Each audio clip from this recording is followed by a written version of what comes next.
So we're going to start off with low budget.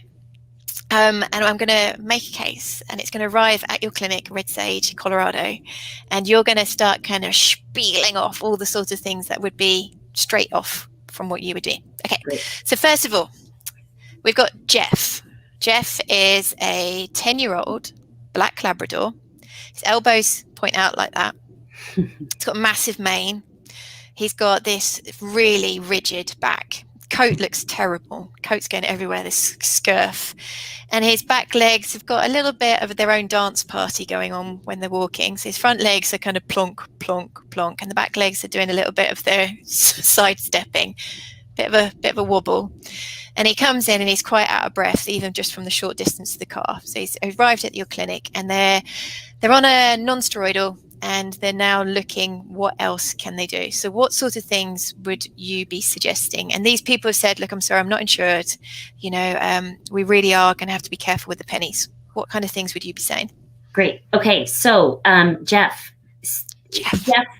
where I'd like to start with Jeff today is I like to think about things sort of from a 4-pillar approach. So we're going to start with the 4-pillar approach with Jeff. And within each category, we're going to mention a few things that we think are important. And then we're going to triage what's most important and what works best for both your financial budget as well as your temporal budget for Jeff.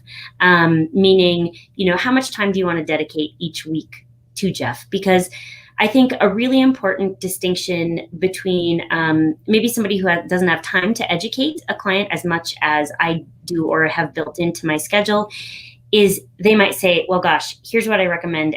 And that's really the gold standard. And if you can't do that much, then I'm not sure we can help Jeff. Yeah. In the case of arthritis management, I feel very strongly that where there is a lack in pennies, if someone is willing to make that up with time and some dedication to their pet, we can always come to a place where we can achieve really good comfort and really good quality of life for that pet. So we'll still think of things in the 4-pillar approach, but within each of those pillars, we'll just triage to the top what we feel is most important to build into the budget from the financial standpoint. Okay. So my first pillar is nutrition and supplements.